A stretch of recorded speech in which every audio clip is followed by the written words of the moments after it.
Thanks for joining us today to discuss life and godliness with Rick and Angela Carter. If you'd like to be part of the conversation, email us at cartersforhope@gmail.com. That's Carters, the number 4, hope@gmail.com. Any questions you have, we'll discuss in future episodes. Right now, sit back and let's join in on the conversation.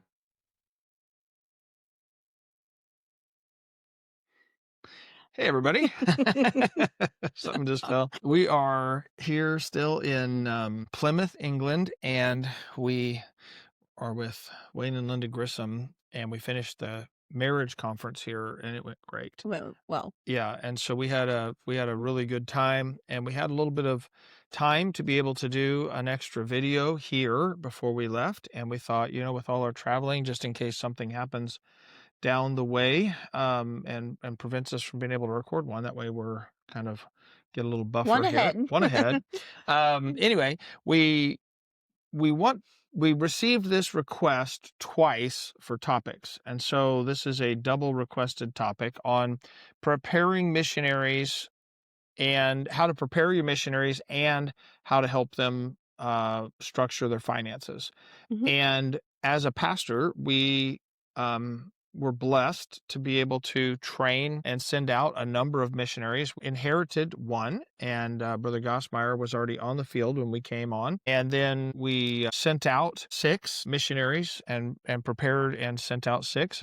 A couple of them had already 6 foreign. 6 foreign, not counting home missionaries, but a couple of those had already been to Bible college in the past. So we didn't necessarily do all their Bible college training, but we did one-on-one work with them in preparation for the field and for deputation. They had not, done that. Well, I guess Brother Grissom had done deputation before, but it had been quite different than what we do. And Right. so we kind of worked with them on a structure for what we do and the process we had. And I will tell you this, to a person, our training and structure has been incredibly helpful to our missionaries.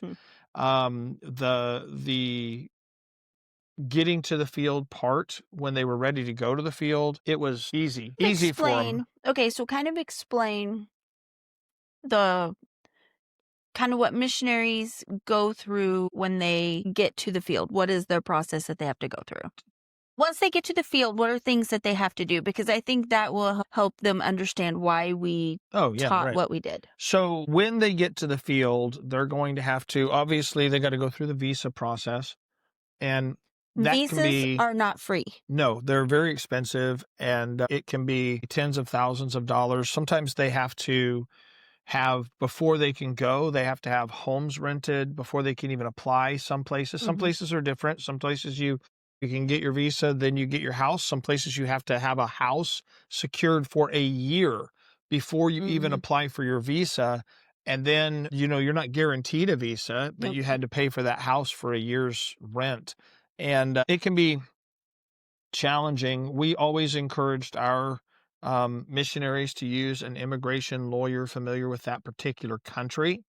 And it does cost a little bit more to use an immigration lawyer, but it has helped them tremendously. In the long run, it saves them money. Sometimes immigration instructions are very confusing.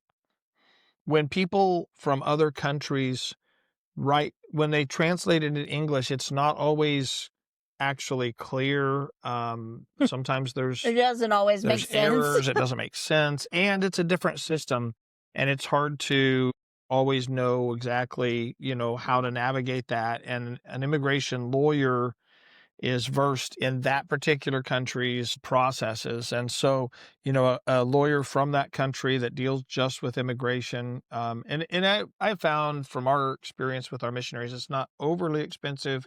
It's worth every penny though. And so, all of our folks use that process, and it has been beneficial to them. Now, I'm not quite certain if here in England we're still doing that, because we have multiple missionaries here that have helped kind of navigate some things. But in new countries, for sure, that's 100% what we do.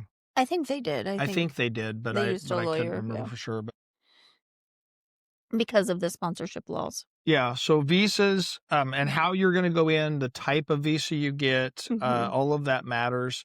And every country is a little bit different. We have missionaries that have immigrated. They were actually able to immigrate and get citizenship Mhm. because of family that had come from that country. We have visas, missionaries that are on the field with missionary visas. We have missionaries that are on the field with digital nomad visas. There's just a number of different Mm. options That you for can go under. different depending on the country and And you. depending on your skill set. Mm. Mhm. And so you really have to that's where an immigration lawyer can really help you is knowing what specific visa would be best suited for what you're wanting to accomplish. So, Mm. and that can be quite expensive, like say tens of thousands of dollars just for the visa, not counting the lawyer. Then they're going to have to secure housing. They're going to have to set up a house. You're talking about furniture, and depending on the country, you may even have to install the kitchen and the toilets. So that may sound weird to an American, Yeah. but when they say in a lot of countries, when they say an unfurnished house, It's they like literally mean fair. there's nothing in it.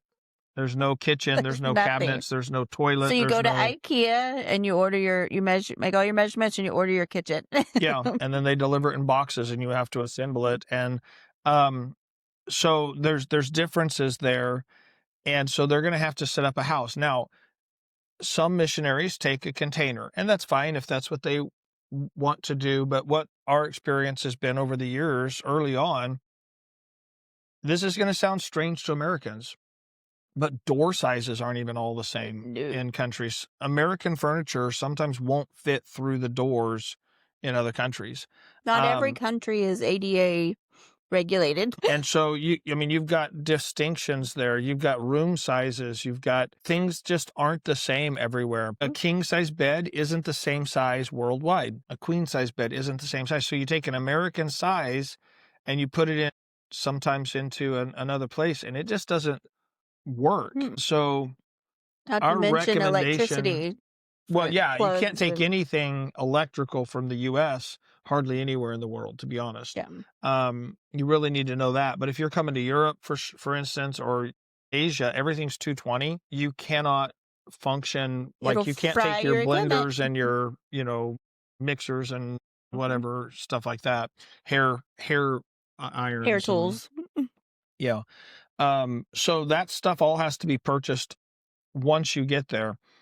Our recommendation to our missionaries has been ship a couple pallets of things, your personal items, Your your mementos. mementos, your pictures, your clothing, things like that you want to keep, and ship a couple pallets. It's not that expensive to ship a couple pallets, but then you have your personal stuff, and then get your big stuff on the field. Mm. Don't think like well, we only have this stuff in America kind of thing. Now, there are things you only have in America, but not really the things you think usually, right? The Yeah. things that you only have in America would be ranch dressing or, Different. you know, Yeah.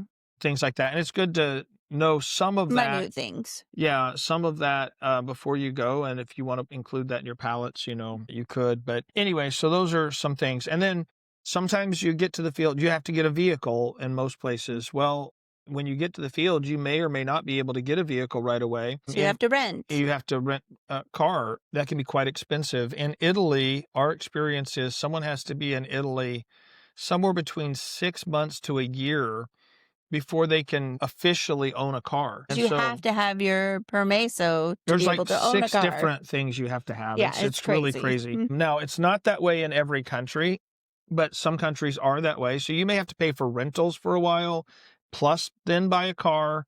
In some countries, you can buy a car right away. But the thing you have to remember about buying cars on the mission field is that you're not in America and car prices are different Mhm. and Car brands are different. brands are different. And this is something American pastors need to hear. Mercedes and BMW are imports in America. That's why they're considered luxury, expensive cars. They're not imports in Europe. Nope. They're the domestics over here, and they're cheaper over here. The expensive cars over here are the Fords and Fords. Chevys that are imported from the Mhm. Yeah. US. And so that's a luxury. And so you can't think like an American as if American prices were equivalent all over the world. They're not. They're not.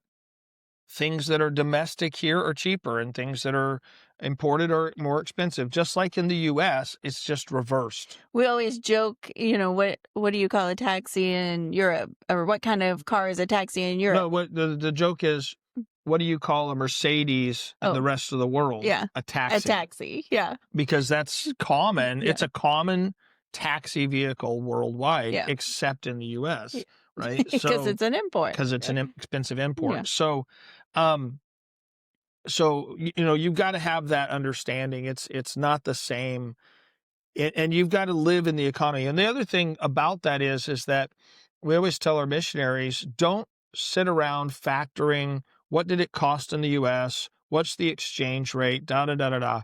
You live where you live, and you live on the economy you live in. And if you're constantly going, well, I had this, $1,000 in the U.S., but when I brought it over here, I lost money because maybe the pound, for instance, is like $1.30 or more to the dollar.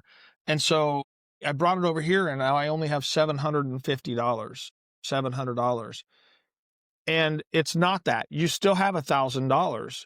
You just have 700 pounds. And you can't go equal one-to-one number. And if Mhm. you're in a country where the dollar is of higher value, which are many countries, it goes the other way. That doesn't make you rich. It doesn't make you poor. It is what it is. And you live where you live, and you've got to live on that economy. And for instance, we've talked to missionaries who they didn't buy hamburger because they factored how much hamburger cost in the US to how much it cost where they lived. And it was more expensive where they lived, so they didn't They buy didn't it. buy it. You can't do that and raise a happy family, content family if you're constantly comparing everything to America. You have to live where you live and Mhm. you have to be on that economy. Yeah. And this is why it is important for missionaries to raise a sufficient amount. And I'm just going to tell you, it frustrates us. Sometimes you hear pastors talk about, well, these missionaries, they raise an outlandish amount. And I don't hear that very often, but occasionally I'll hear that. They Occasionally. raise an absurd amount. Some of our missionaries coming to Europe now are raising $10,000. That's absurd. Who needs $10,000? But you have to remember, they have to pay when they start a church. They have to pay the rent for that building. They have to pay for all the literature. They have Advertising. to pay for all the All the advertising, material, all books, all that Bibles, that hymn stuff. books. They have to pay for the visas to live there, which can be thousands of dollars a year. Every detail of what that ministry is going to take has to come out of their support. Mhm. So they're not actually living on $10,000. They're generally living, even with $10,000, they're living modestly. But to be able to start a church, they can't just have that amount. They have to have enough to be able to do the rest. They have to pay for going to language school and just there's just so many details. So, So we if you as a pastor were thinking about it, like what if your income had to include paying all the bills for your church also out of your own pocket? How much income would you need? That's how you have to think about it with missionaries. So we always told our missionaries to raise a certain amount for a work fund. That's what they pay the ministry out of, and then their personal living. Right. And their personal living, we would go and look at, okay, what is average housing costs where God's led them to go? What is the average, and you can find these numbers on the Mhm. internet, average food costs, average this, average that. And that's how they base their, But that is actually one of the things that they need to do when they take their survey trip. absolutely. Compare grocery store prices, go to find out what it costs to rent a car, find out what it costs to Yeah. A get survey your trip isn't just sightseeing, No, right? it's not just It getting is, good it video. is a fact finding mission. It Mhm. is learning the details about, What where does you're going rent to be. cost? What is, how much is the electric? Yeah. You're Especially over visiting here in Europe. I mean, electric is outrageous. you're And visiting realtors and you're yeah, visiting, grocery stores and you're visiting these things for that reason, yeah. so you can get the details. And we've been on numerous survey trips and planning and examining things with our missionaries as the pastor going with them so we could not only help to support them and encourage them, but also to be able to answer questions. Mhm. And at some point, we'll probably do a video about pastoral leadership in sending, how a church sends missionaries, because a lot of folks don't understand that side of it. Mm.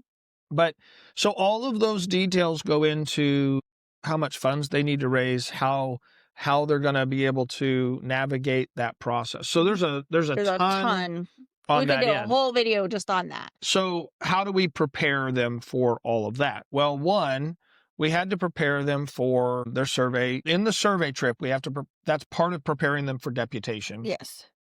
because we have to establish a baseline financial plan for them to get to the field. And that process includes the trip.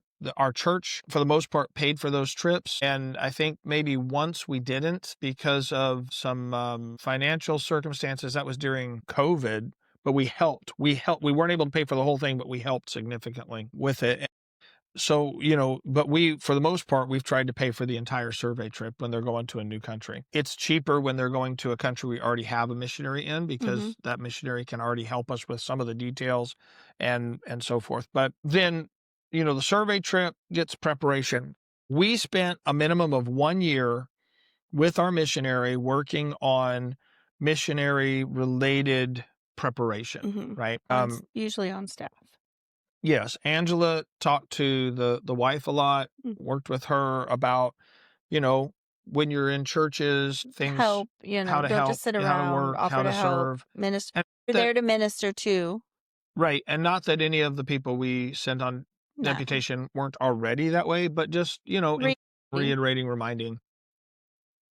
I worked with our missionaries on their development of videos and talking to them about, okay, these are the things you need to have in a video. These are the thoughts you need to prepare. This is how long your video needs to be. Don't Yes. drone. Don't go on and on and Yeah. on. A missionary video at this moment in time should be between 3 and 5 minutes. No more than 5. 10 years ago, it was 5 to 8 minutes. It has never been 15 to 20 minutes, ever.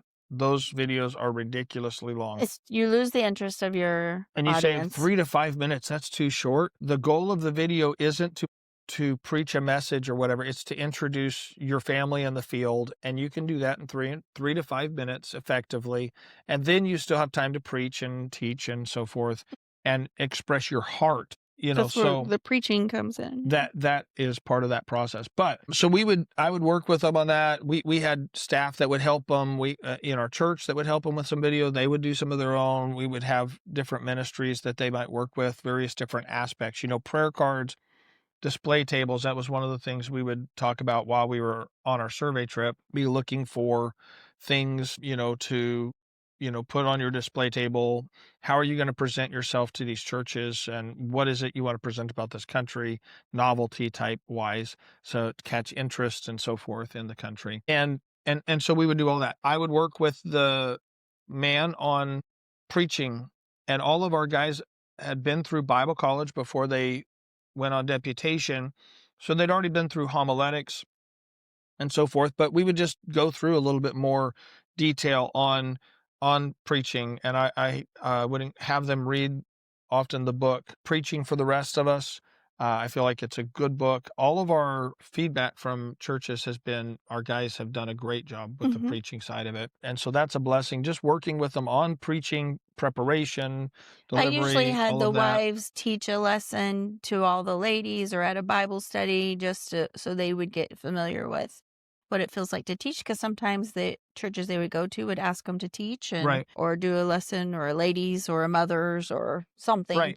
so And then we would give, like, teaching and instruction on dealing with their family on the road, because it is more difficult keeping your children keeping in your line, don't children just let them run around. orderly, and not, there are times a missionary needs to know that there's gonna be times that they need to take their kids to the park and let them run like wild Indians Yeah. and get the energy out and those type of things, but then they also need to know how to sit quietly at a dinner and not be disruptive while the pastor's trying to talk. But then a parent needs to know this, and this is one of the things we always told our missionaries. One of the, I don't know, things that it frustrates us is when a child is being disobedient and disruptive, and a parent is ignoring it to try and talk to the pastor.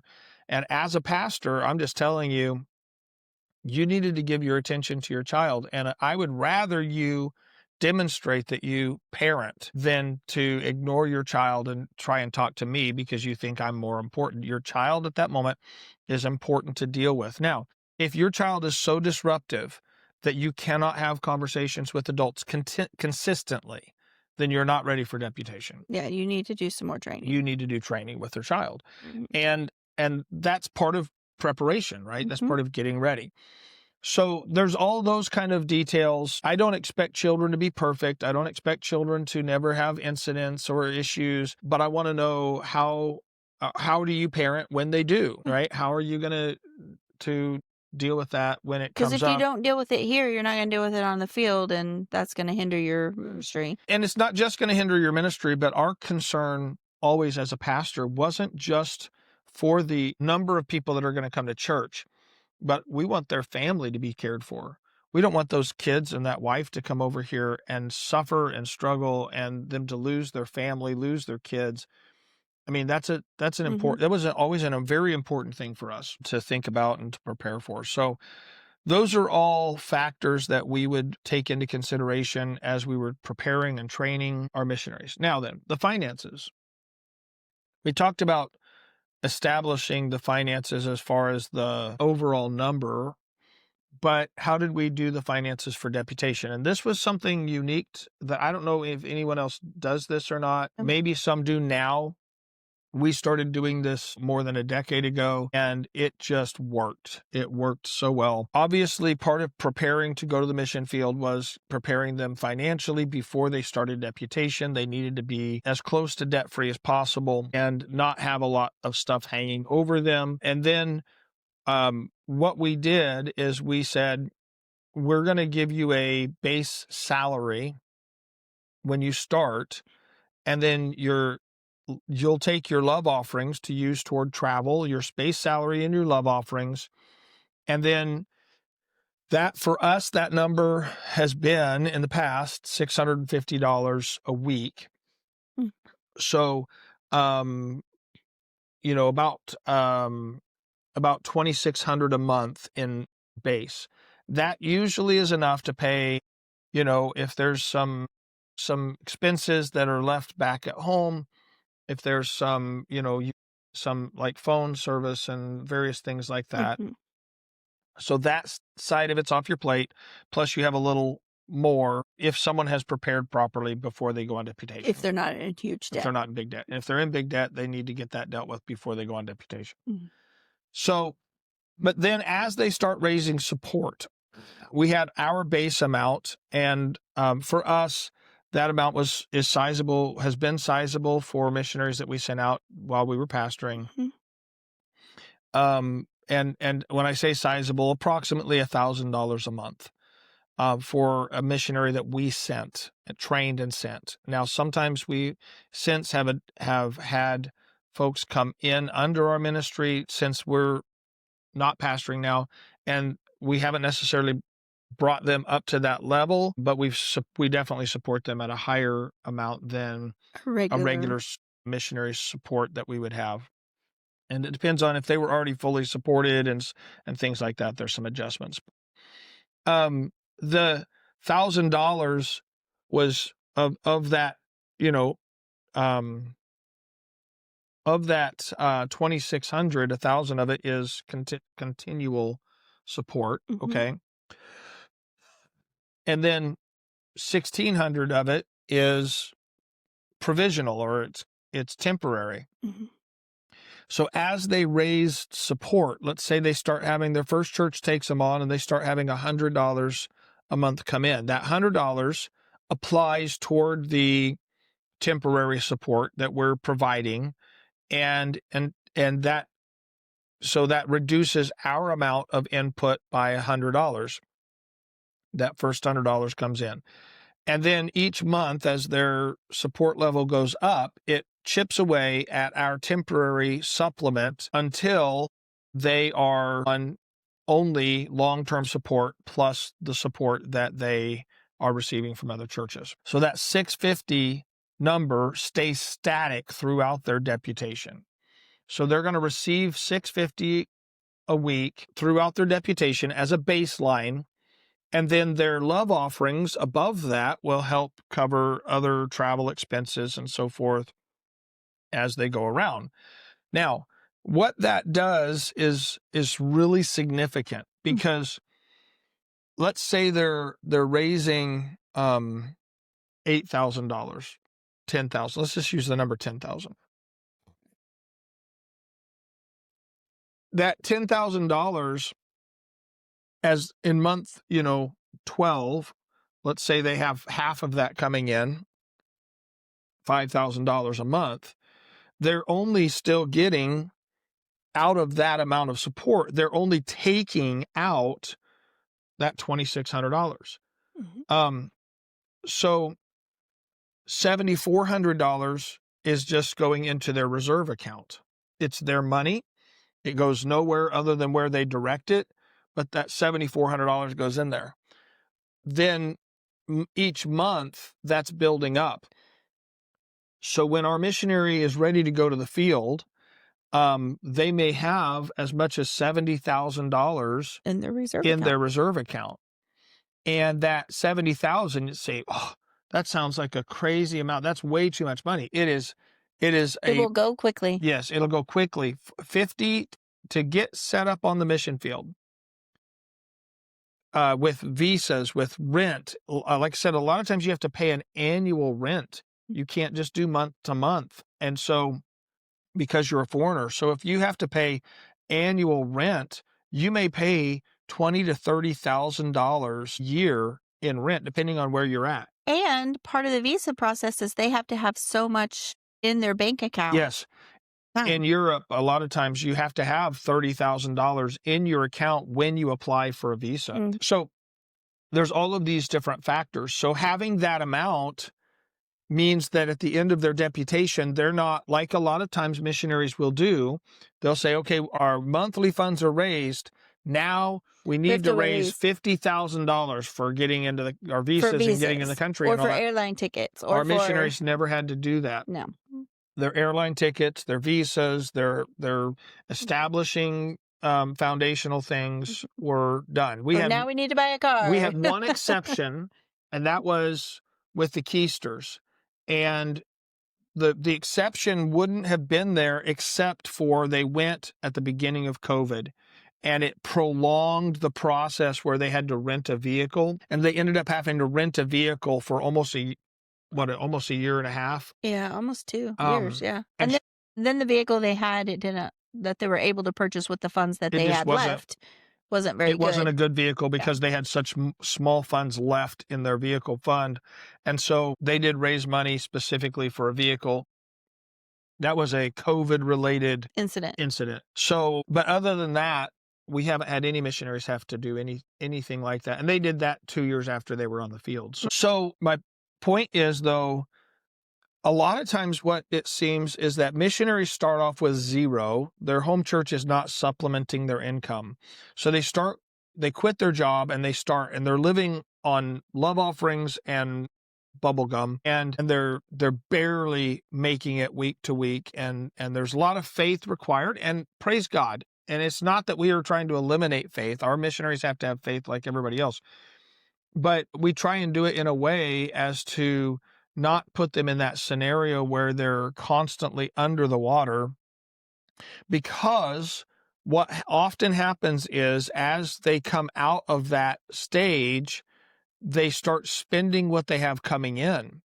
And because they went so long with nothing, they end up spending more and more. As the income comes in, they're spending it, and their love offerings and their support get eaten up while they're now going, we can breathe.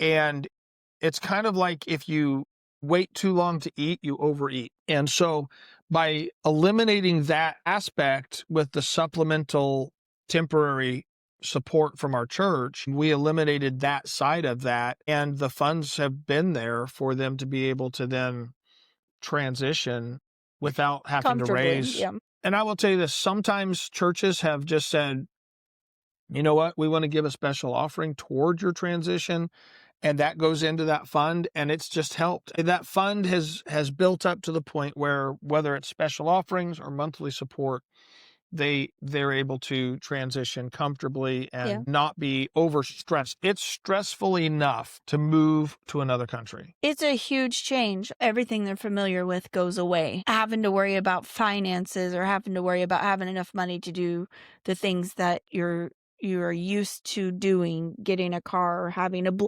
blender, all of those And things. it takes time, even when you move to a new country, it takes time to figure out where to buy things, how to get And if you have to this or that. furnish your house with cabinets and toilets and kitchens, Right. that's an added So a lot of expense. times what they'll have to do is get like an Airbnb that's already fully furnished in order to get the house ready to be able to even move in. So there's different parts like that. The other thing we have always told our missionaries, and I believe it's very important for them in preparation, is to understand that their first year on the mission field, and I say year just as a general number, it may take less than a year, but it may take up to a year depending on where Everybody's they're at. different. Mhm. Their first year is not about church buildings and big crowds Yeah. and all that. Their first year is about their 20th year, their 30th year, hopefully. In other words, they have to learn to live where they're at. It's getting your family settled, And your getting your family has to kids get settled settled. first. Yeah. Your first goal on the, week one on the mission field isn't getting tracts printed. It's making sure your wife can Go no, to the go to the grocery grocery store? store, she can cook, you have beds, you have dressers, you have, all of these type of things. You have to be able to live where you're going to minister or you're not going to minister long. And I do believe it's one of the reasons so many missionaries Come home. struggle and come home. Because their wife isn't settled, their kids aren't settled. There's a wrong-headed mentality, and it's amongst pastors and it's amongst missionaries alike and churches of, well, we're paying you to be there to work. And no, that's just the same with a pastor. The church isn't paying the pastor to preach. The church is making it possible for the pastor to focus on preaching. If he had to work a job, he would have less time to focus on the preaching, on the all that stuff. That doesn't give the right to church to say to the pastor, you're never allowed to take a day off, you're never allowed to take a vacation, you're never allowed to X, Y, or Z, because we're paying you and you better be doing what we're paying you to do. And let me tell you, some of the most demanding churches are the ones that are given $25 Month. and they're like, you better be at it 24/7, buddy. And That's wrong. that's wrong-headed, and it's destructive, and it's destructive to missionary families, and Mm. churches ought to want that family to be strong because a strong family means a strong ministry and a long ministry. And obviously, there's a balance for pastors in work and time off, just like there is for everybody else. But it is necessary for preachers to take days off. It's necessary for preachers to take vacations. And by the way, going to a preacher's meeting is not a vacation. You're not on vacation. Vacation is where you're not doing what you normally do. Vacation is where you're relaxing. And going on a missions trip is not a vacation. Angela and I are not on vacation right now. We are on a missions trip, and we have preached other than, let's see, we Other preached than Sunday yesterday? through Wednesday, every day, and we've counseled, and we've ministered, and Mhm. we've served, and we've helped with projects, and And we do all our and we computer do all business of and our, well, computer business, well, but business you do this on the stuff computer. right here, in Emails, preparation, books, and right, working websites. on websites and classes and counseling that we do. So this isn't vacation. This is work. And our missionaries are doing work here on the field. And sometimes that work involves the necessary things for their family to be able to stay.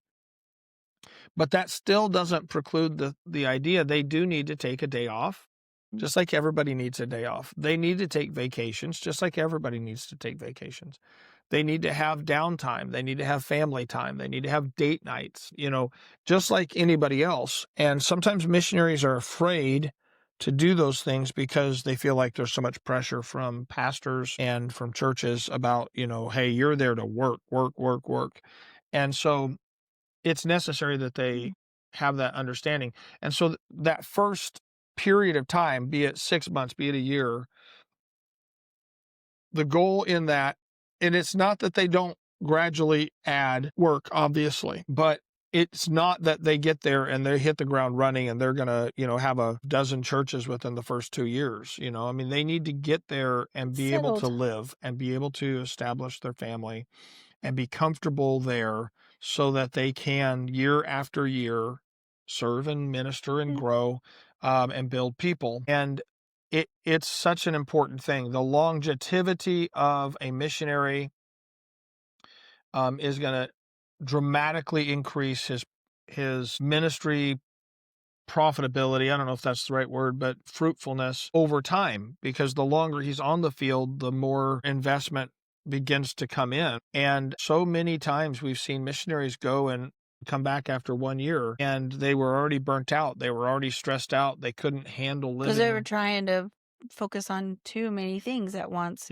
instead of just focusing on establishing yourself living wise. Yeah. Because it takes time to learn the medical system in a Oh foreign my goodness. country, utility system, the tax The garbage system, the system is something that you wouldn't oh even my think. stars. If you want to know about garbage, talk to the missionaries in Italy. Garbage. Oh my They word. have like what, 5 5 different different cans, I think. cans, and you can only put some certain things in certain cans, and certain cans go out on certain days, and if you miss it, you have to wait till the next week, and it can't And be they over full. inspect And it to make sure you have the right stuff in there, and if you don't, they just leave it, you yeah, know? So, I mean, every little thing you think we take so much for granted, as if everything were the same worldwide, and it's just not. I challenge pastors to go visit foreign missionaries, not for a few days, go for a week or Go for 2 2, weeks. and don't go and just sightsee, but go and see what they deal with every single day so that you have an understanding. But can I say this? Don't go on the missionary's dime. True. Go on your own. You pay for your own You lodging. see what it is. You pay for your own vehicle. Cost. You pay for the fuel. You pay for the food. Uh, Don't go and be a burden to your mission. No missionary raises enough support to be able to support pastors and church members coming and having them pay for everything. And by the way, that happens, and that is ridiculous, where people will call the missionary, we want to come and visit your work. Great. So pick us up at the airport, and we're going to stay at your house, yeah, you're and gonna feed or we're us. going to rent, and we want you to rent us a place to stay. We're going to let you take us all around to sightsee, and we're going to let you feed us. And the missionary doesn't, I mean, to go from here where we're at in Plymouth to London, let's say, if someone were flying in from the States, it's it's a couple $100 in fuel. Americans don't think about it because our fuel price is so much less, but where we might be paying and it's expensive, we think of it as expensive. I promise you, fuel prices in the rest of the world are 2 to 3 times higher. And they pay by liter, we pay by gallon. Right. 2 to 3 times higher in the rest of the world. Yeah. And so So don't go and expect the missionary to care for but you. it would give you a glimpse or an idea, at least, of what it costs on a daily basis to eat there, to live there, Right. to get Just around tell there, the and missionary, "Hey, I want to pay for everything of my own, and if you're gonna go out to eat and you expect the missionary to come along with you, they may not have budgeted for eating out, so you pay for them." yeah. That's the appropriate thing to do. If you're telling them they're gonna eat out, you're dictating that. If you're eating in the home, you pay for the food. But And it just you'll will find out it'll what give does you a it good cost to live there. understanding. Yeah, it was eye-opening the first time we come over. The first time we left America in 2009 and came to Europe. That was Yeah. our first time outside of the country, and it was just eye-opening. It just Mhm. helps you understand so much more what they go through, what the costs are, what the expenses are, and then, it changes your perspective on it, and And by the way, let me say this. I don't believe being a missionary is harder than being a pastor. And I don't believe being a pastor is harder than being a missionary, or any particular ministry. And sometimes we get this mentality, well, it's just so much harder to do this than that. Sometimes missionaries will say, well, I had to leave my family back in the States. And that's true. Okay. At the same time, there were times when Angela and I, God led us to go out to Oregon to start a church. We family. weren't around any family. Our family was all the way across the country, and across the country in America can sometimes be as long to get back to as across the sea, to be honest. It's strange, but that's the reality. And it just isn't all harder, it isn't all worse, da da da da da. There are benefits to living on the foreign mission field. There are blessings. There are joys. There are joys to pastoring. It's so comparing ministry to ministry is a bad idea. Yeah. It really it Each ministry has their own challenges, and each yes. ministry has their own blessings. Yes. But at the same time, because they are different, sometimes what happens is we evaluate a missionary's ministry based on what we perceive. Exactly. And I had a preacher years ago, I had a preacher call about one of our missionaries who he had just started his second term. He was in his second term, like 1 year in his second term. And a pastor, new pastor, took his church, called, said, I want to know how many churches he's started. So, well, he's starting his first church. What? He's been there, and in his estimation, he'd been there 6 years. He was a year into his second term. He had 4 years in his first term. Then he went on a furlough for a year, which is another whole Another topic. turmoil topic. But then he's a year now into his furlough. I said, well, his first term he spent working with another missionary, Mhm. learning the culture, learning the mission, and then at the end of that term, got established where he was going to go, start a church and so forth, and so then he came back into furlough, and now he's been a year starting that. So he's been 6 years and hasn't even started a church. Well, he's been 6 years getting everything in order to be able to start a church. Well, how come he hasn't started more this year? I said, that's just it was crazy to I me said he's in because Europe. you didn't say anything. You weren't on the Yeah, you said he was in Europe. he was in he's and I said, I said, how many if you over the last year you've been pastoring, if everyone in your church was someone that you had personally led to Christ, baptized and discipled, how many churches would you have started this year? And he got upset at that, but that's the reality. There are no transfers. There's not a bunch of independent Baptists around here looking for a church. There's not independent Baptists moving into this area looking for a church. They're all New. new. They're all new. And it takes so long. It takes longer to build relationships in Europe than in America. It takes longer to reach people. There's cultural barriers. There's language barriers. Even in England, there's language Mhm. barriers. And there's just all of that. Now, I'm going to tell you something. Now that that church, it runs over 70. And they're finally to the point. I say, well, they're running 70. Why hasn't he turned it over? Because they're finally to the point where they now have men that they can start training just now. And to be running 70 in Europe is Mhm. amazing. To have men that you can Mhm. start training is amazing. In Europe, really, if a guy plants a church that lasts and has a national pastor moving forward in his lifetime, That was his it's a success. success. It's a huge success. And I know that there's some that have this idea, well, then we ought to be going elsewhere where we can have scores of churches and scores of people. And I think we ought to do both. We ought not abandon places that are hard, but we have to recognize there are places that are hard. God's working over here, and we see so much good that God's doing. Mhm. It's a blessing, but there's distinct challenges here, just like there are in other places. And we visit sometimes third world countries. There's challenges there. You see more people saved, but my goodness, as an American, there are challenges. Challenges, yeah. There are challenges. Yeah. And so, every place has its challenges, every place has its needs, but hopefully this gives some insight into as a pastor how I looked at, how I prepared, how we helped that family and how we helped structure their finances to help them have the greatest possibility of success, and that was the And if goal. you're a missionary, maybe it kinda helps you figure out how to sort out your deputation time, your finances, and things to get the most value out of it, so Absolutely. All right. Well, God bless.